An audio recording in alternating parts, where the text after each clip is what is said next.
सत्संग अथा तो ब्रह्म जिज्ञासा कहा गया है ना, ब्रह्म की जिज्ञासा करनी चाहिए। तो पूर्व पक्ष कहता है कि ब्रह्म की जिज्ञासा क्यों करना चाहिए, धर्म की जिज्ञासा क्यों नहीं करनी चाहिए? तो कहा पहले धर्म की जिज्ञासा करनी चाहिए। कहा नहीं, पहले ब्रह्म की जिज्ञासा करनी चाहिए, ईश्वर की जिज्ञासा करनी चाहिए। धर्म का मतलब उसमें संसार भी आता है,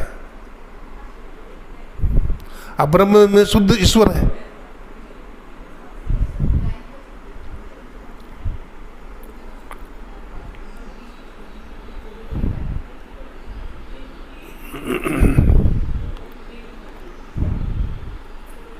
सत्संग जिसको अच्छा लगेगा उसको कुछ भी अच्छा नहीं लगेगा।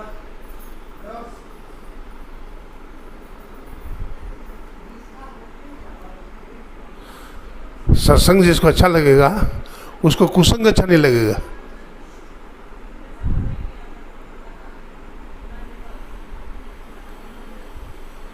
आज हमारे घर में, समाज में बहुत लड़ाई झगड़ा है न है,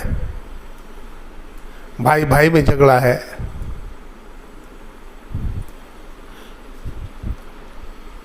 घर परिवार में झगड़ा है, पति पत्नी में झगड़ा है,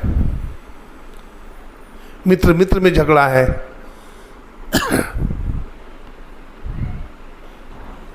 अभी रशिया और यूक्रेन का झगड़ा है, तबाही मचा रखा है।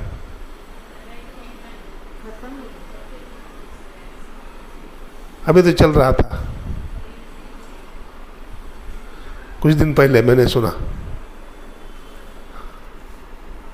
तो ये झगड़ा है, इसका मतलब हम सत्संग नहीं सुनते हैं।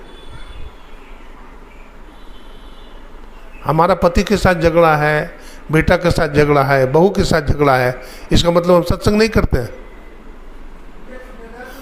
हम सत्संग करेंगे तो झगड़ा नहीं होगा। हम सत्संग को समझे ही नहीं, इसलिए कलह है, झगड़ा है, द्वंद्व है, वैमनस्यता है।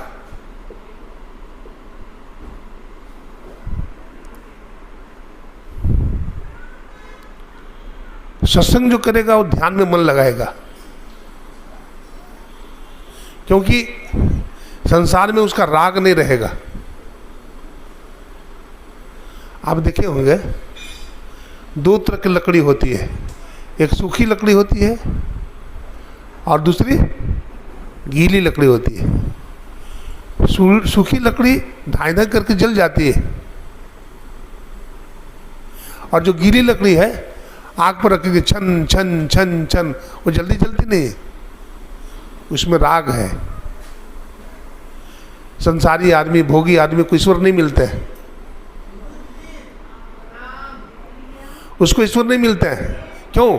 संसार में राग है, उसको संसार के माया में उलझा हुआ है, भोग की इच्छा है।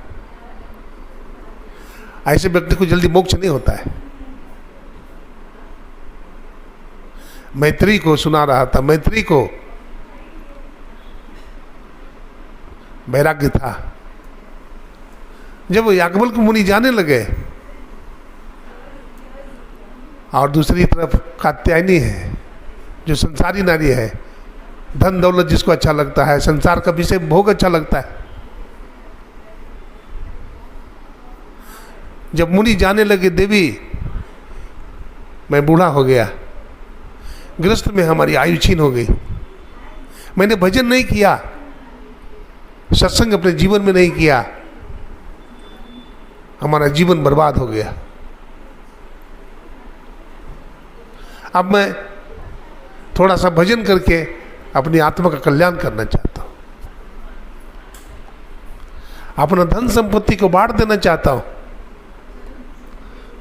ताकि तुम दोनों के बीच में लड़ाई झगड़ा ना हो। तो कात्यायनी कहती है हाँ स्वामी ठीक है, बांट दीजिए, भोग करेंगे, मौज उड़ाएंगे।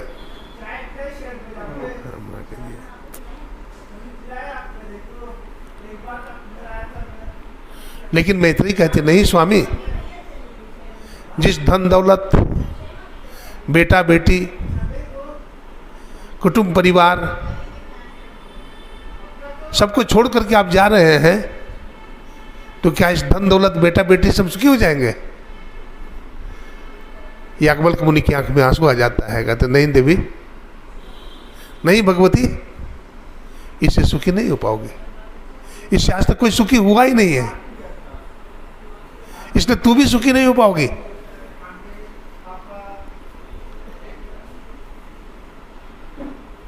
तो कहती है ये ना हम न सुखी श्याम तेन अहम किम कुरियाम। हे स्वामी, जिससे मैं सुखी नहीं हो पाऊंगी उसको लेकर क्या करूंगी? ऐसा धन दौलत भोग को मैं लात मारती हूं।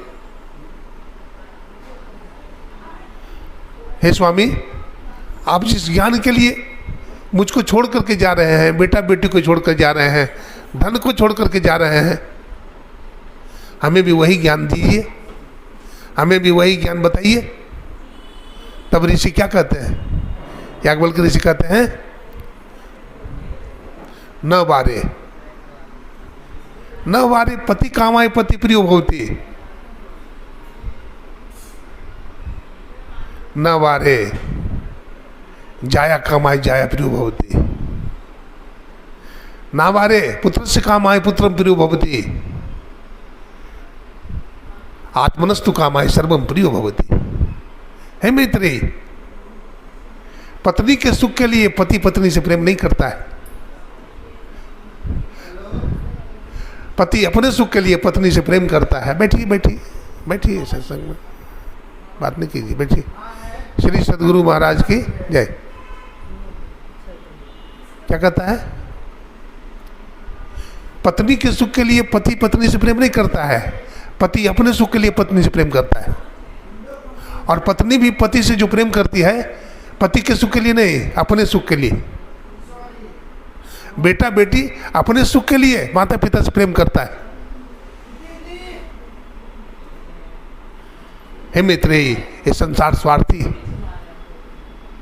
सुर नर मुनि की यह सब रीति, स्वार्थ लाग करे सब प्रीति। बड़ी कोलाहल, सत्संग का माहौल नहीं।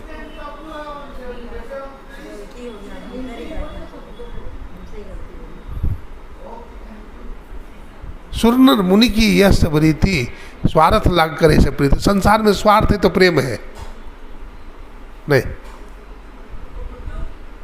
और संसार में स्वार्थ जब खत्म हो गया तो प्रेम रहता है। एक मजिस्ट्रेट साहब थे, बड़ा अफसर थे, मजिस्ट्रेट, बहुत तनख्वाह पाते थे।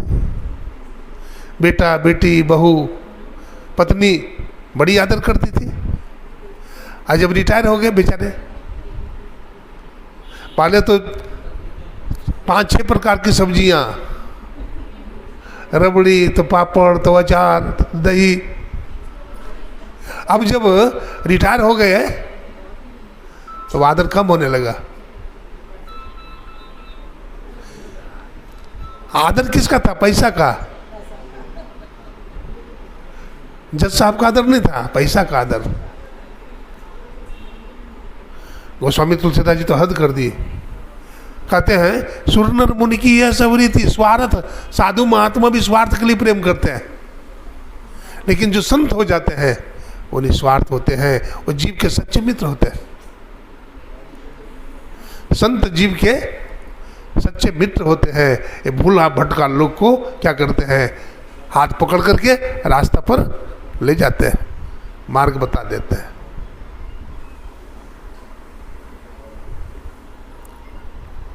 मार्ग बता देते हैं। भूले मन मैया और जायो।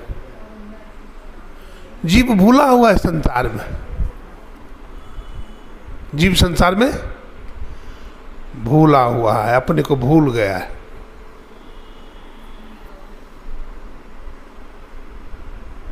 बाबा गोरख कहते सदगुरु मिले तो बुरे बाबू, नहीं तो परलय हुआ। जीवन में अगर संत सदगुरु मिल गए तो कहते उबरे बाबू, उबर जाएगा, और नहीं तो कहते परलय हुआ, जीव का परलय हो जाता है।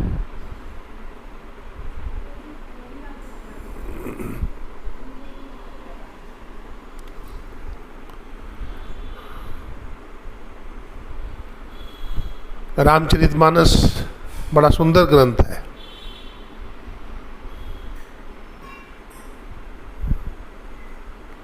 आज घर में, परिवार में, समाज में बड़ी अशांति क्यों है? हम सत्संग करते ही नहीं ना, समझते हैं। सत्संग करने से विवेक बढ़ता है, समझदारी बढ़ती है। जरा रामायण पढ़िए आप। मर्यादा पुरुषोत्तम भगवान श्री राम का वनवास हुआ।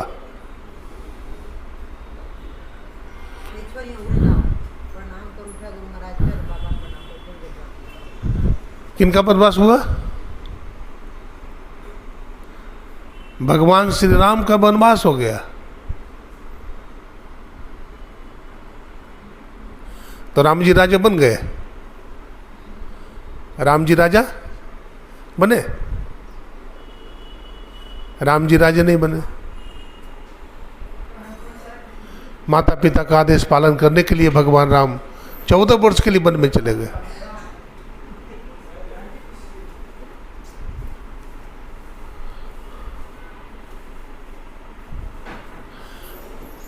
गुरु वशिष्ठ ने कहा, तीनों माताओं ने कहा, प्रजाजनों ने कहा कि राजा बन जाइए आप भरत जी। तो भरत जी राजा बने?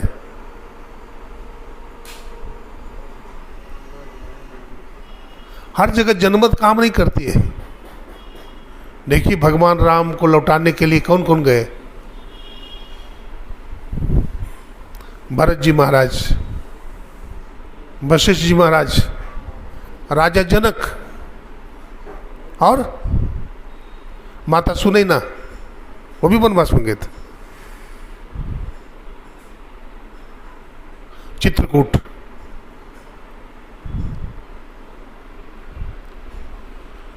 सबने सर्वसम्मति से कहा। भरत जी तो पहले ही कहा कि भैया अयोध्या चलिए। राम जी चले गए। तीनों माताओं ने कहा।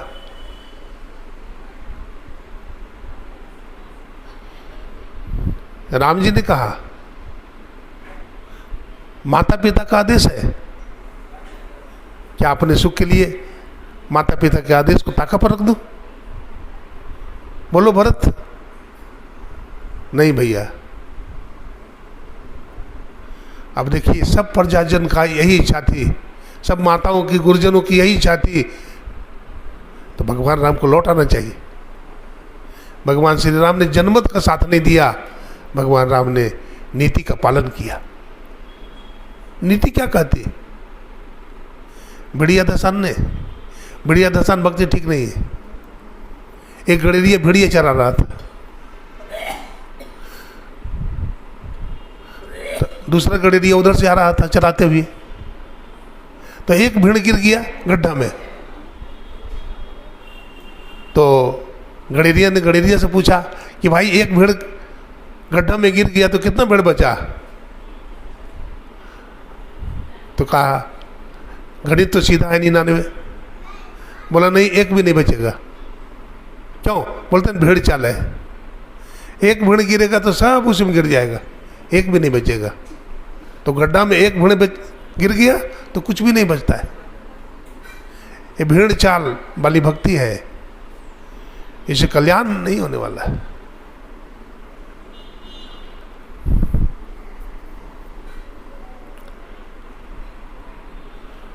आप इतिहास पढ़ेंगे,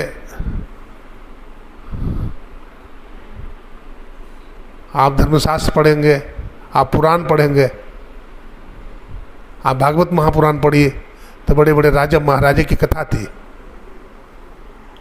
राजा दिलीप की कथा आती है, राजा जनक की कथा है, राजा जदू की कथा है, सत्य हरिश्चंद्र की कथा है। ये सब महापुरुष राजपाट को छोड़ करके भजन किए। क्यों? राजपाट का अंत नहीं है, तेरे जैसे लाखों आए, लाखों इस माटी में खाए, कौन हुआ बलवान बंदे, झूठी तेरी शान दे। कौन बलवान हुआ? कबीर साहब तो कहते हैं, नाम सुबन नर बाबरे, तेरी सदा न देखी अरे। यह माया कहो कौन की, कि करे संग लागी रे, और गुदड़ी से उठ जाएगी चित चेत भागी रे। आगे लिखते हैं, 16 जोजन मध्य में चले छठ की छाई रे, सोई दुर्योधन मिल गए माटी के माही रे। दुर्योधन की छत्र की छाया चलती थी 16 कोस में, लेकिन आज दुर्योधन रहा, सर्वनाश हो गया, मिट्टी में मिल गया। रावण चले, रावण डोले धरनी, रावण भी नहीं रहा आज धरती पर। रावण का पुतला फूंकते हैं हम लोग ना, लेकिन रावण मरता नहीं है। रावण मरता है? हर दुर्गा पूजा में रावण का पुतला जलाते हैं, फूंकते हैं, लेकिन रावण अभी तक मरा नहीं है। वो रावण क्या है? हमारा मन रूपी रावण है। हमारा मन रूपी रावण हरदम जिंदा हो जाता है। संत पलटू कहते, मन नहीं पकड़ा जाए बहादुर जवान है, करत रहत खरखंड बड़ा शैतान है।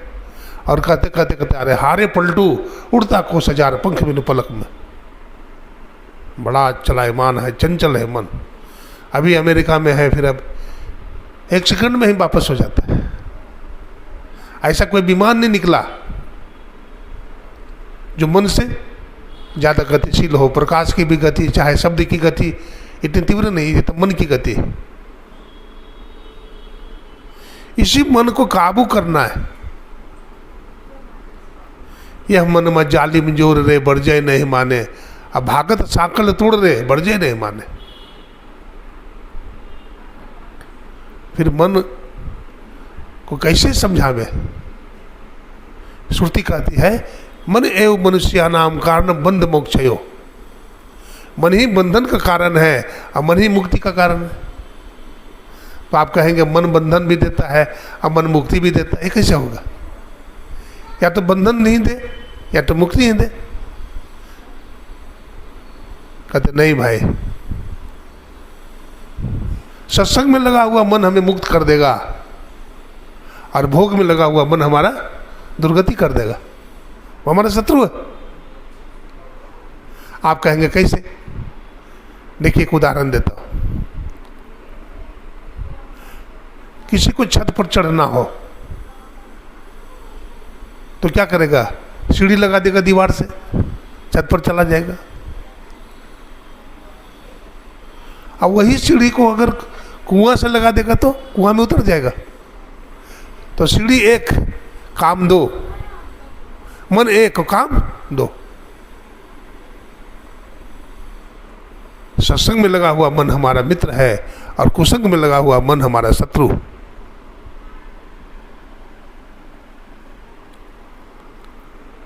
मन ही सब कुछ कराता है।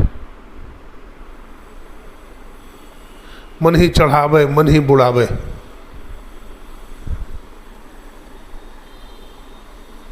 इसलिए मन को हमेशा सत्संग भजन में लगाते रहना चाहिए।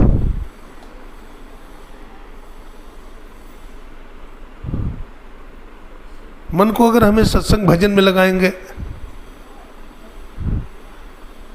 तो सत्संग भजन में ही थकेगा ये मन।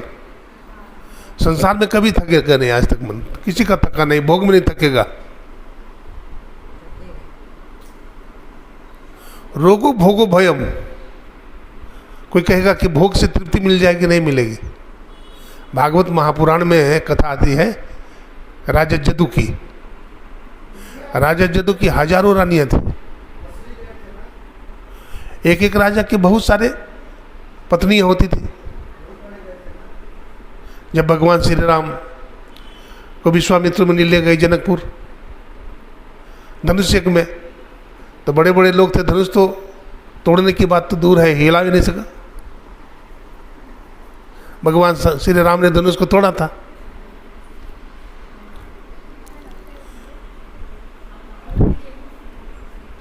तो विश्वामित्र मुनि ने कहा कि बेटा राम, तुम शादी कर लो जानकी से। बोला क्यों शादी करेंगे, हम धनुष तोड़ दिया, शादी नहीं करेंगे, हमारे पिताजी का आदेश नहीं है, इसलिए मैं शादी नहीं करूँगा। तो क्या कहते हैं विश्वामित्र मुनि, कहते हैं तुम्हारे खानदान में तो एक एक राजा की हजारों सैकड़ों रानियाँ होती थी, तुम्हारे पिता को ही देख लो, राजा दशरथ को 3 रानी है, तो तुम क्यों नहीं करोगे? एक शादी गुरु के कहने पर कर लो, एक शादी माता पिता के कहने पर कर लेना। भगवान राम धनुष बाण रख देते हैं विश्वामित्र मुनि के चरणों पर। कहते राम प्रतिज्ञा करता है, गुरुदेव बुरा न माने, राम एक ही विवाह करेगा, हमारी धर्मपत्नी जानकी रहेगी तो जानकी ही रहेगी। लक्ष्मण जी महाराज का हृदय भाव से भर गया, आंख से आंसू चल गए कि बाहर है भैया। तो लक्ष्मण जी महाराज ने प्रतिज्ञा करते हैं कि भैया यदि आपने ऐसी प्रतिज्ञा किया है कि मैं एक ही शादी करूंगा, तो लक्ष्मण भी प्रतिज्ञा करता है मैं अपने भैया श्री राम की छाया की तरह सेवा करूंगा, कभी भी त्याग नहीं करूंगा। देखिए मैं कह रहा था कुछ सामाजिक बात भी सुना देता हूं, लेकिन सुनने वाले सुने तब तो, दीवार को सुना मैं। सत्संग की महिमा को नहीं समझते हैं, कहना पड़ता है सत्संग की महिमा। अरे साधु महात्मा आए तुम्हारे घर में, सत्संग करने के लिए आए, बेचारे कितना काम करते हैं, हमारे इधर सुन रहे हैं, घर वाले को फुर्सत नहीं। याद रखिए कबीर साहब कहते बड़ी दुर्गतियाँ हो साहब, मेरी बड़ी दुर्गतियाँ है। जीव की बड़ी दुर्गति होती है।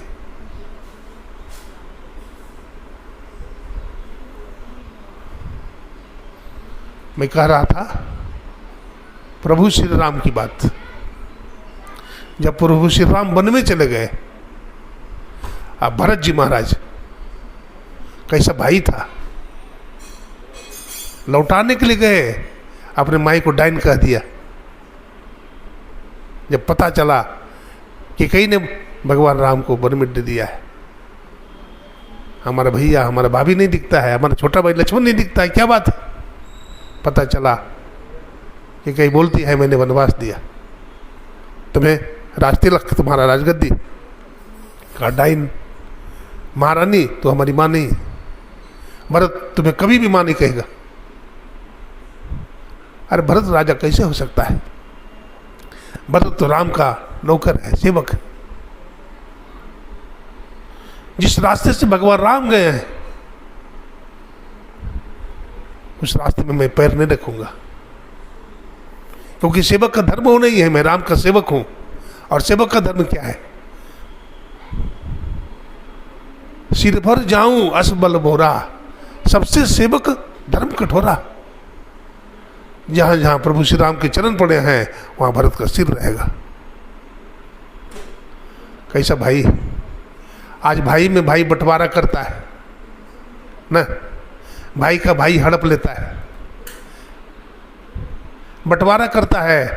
लेकिन रामचरितमानस सिखाता है कि रामायण में धन का बंटवारा प्रभु श्री राम ने नहीं किया, भद्र ने धन का बंटवारा नहीं किया, विपत्ति का बंटवारा किया।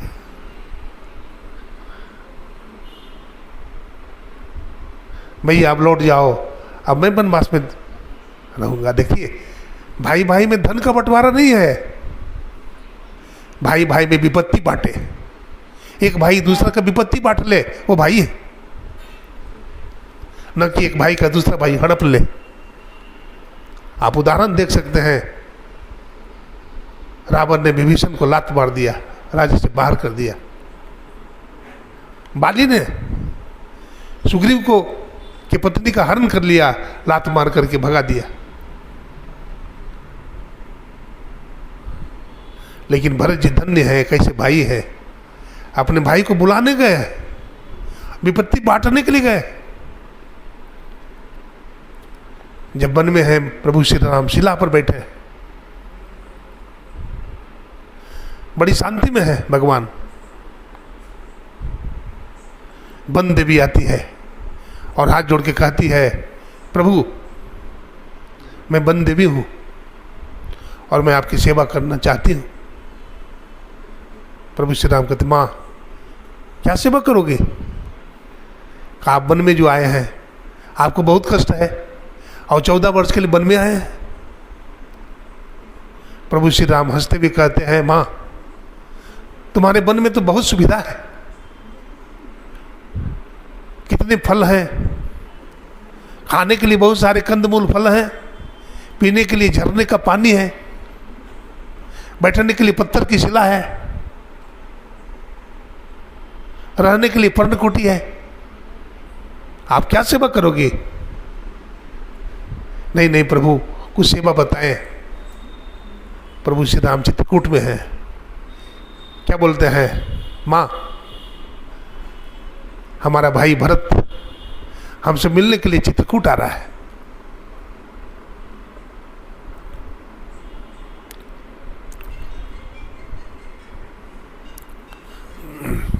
हमारा भाई हमसे मिलने के लिए चित्रकूट आ रहा है,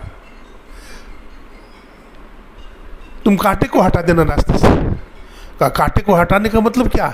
आपका भाई भरत इतना कोमल है क्या? कहा, नहीं नहीं। श्री राम कहते, नहीं नहीं, हमारा भरत इतना कोमल नहीं है, हमारा भाई भरत इतना बलवान है कि उसके छाती से अगर इंद्र का वज्र टकरा जाए तो वज्र चकनाचूर हो जाएगा।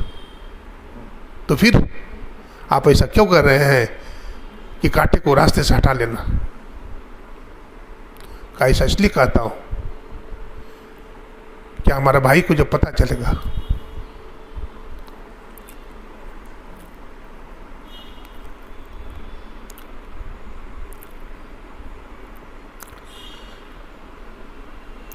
श्री राम के पैरों में कांटे चुभे हैं, शेष अवतार लखन लाल जी के पैरों में कांटे चुभे हैं, जानकी मैया के चरणों में कांटे चुभे हैं, तो भरत जी को वो प्रसंग याद आएगा। जब भरत के पैरों में कांटे चुभ जाएंगे तो उसे याद आएगा कि इसी रास्ते से हमारा भाई राम और माता जानकी गई। उनको अपार कष्ट हुआ होगा। हमारा भाई का हृदय भी बहुत कोमल है, उसका हृदय चकनाचूर हो जाएगा। इसलिए हे माँ, अगर कुछ सेवा करनी चाहती है तो इतना ही कर कि रास्ते से कांटे को हटा दे।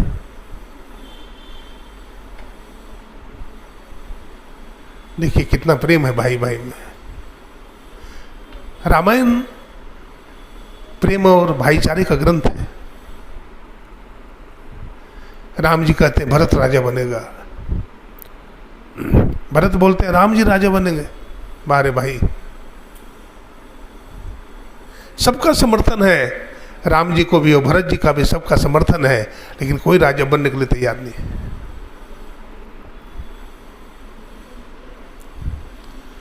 राजा बनने के लिए कोई तैयार नहीं। देवरानी जेठानी का प्रेम भी कम नहीं है, देवरानी जेठानी में भी प्रेम होना चाहिए। जब भगवान राम बन जा रहे थे तो जानकी जी बोलते हम भी जाएंगे। भगवान राम कहते हैं मैं वन में जा रहा हूँ, हमारा छोटा भाई भरत और शत्रुघ्न ननिहाल में है, तुम सबसे बड़ी हो, इसलिए तुम्हारा दायित्व बनता है माता पिता की सेवा करना, सास ससुर की सेवा करना, तुम्हारा दायित्व बनता है। बड़ा का दायित्व ज्यादा बनता है।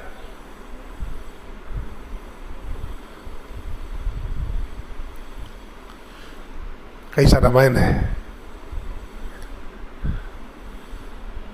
बतलाते हैं एक बार श्री राम जी को माता कौशल्या पलना में झुला दी थी। तीनों माताएं खड़ी हैं, गुरु वशिष्ठ कुर्सी पर विराजमान है।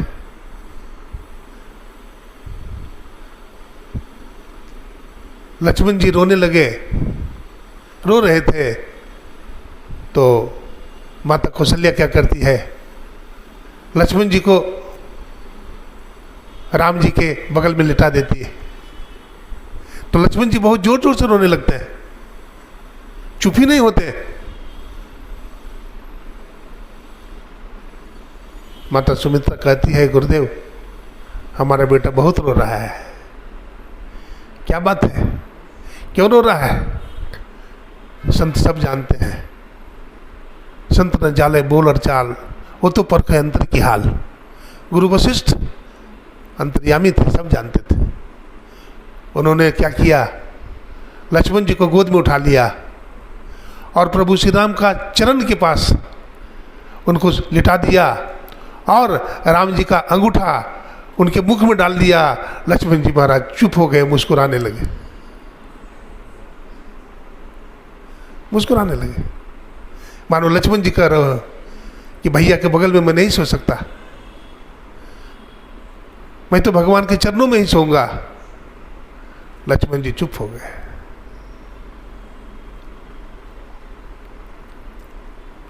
देखिए, भगवान श्री राम जब वनवास में निकले हैं तो सबसे पहले भगवान चित्रकूट में ठहरे हैं। तमसा नदी के किनारे बतलाते हैं, चित्रकूट गए हैं भगवान श्री राम, तमसा नदी के है ना पार होकर के फिर चित्रकूट गए हैं भगवान। पत्ते के बिछौना पर भगवान सोए हैं। वहाँ बहुत स्वागत करते हैं। कौन मुनि है वहाँ?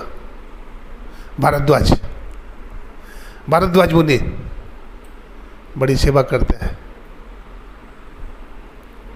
लेकिन पूछते हैं, भगवान राम उसी रास्ते से जब आगे बढ़ते हैं, ब्राह्मण देवता मंत्राभिषेक करते हैं। क्या बोलते हैं? आर्जा जब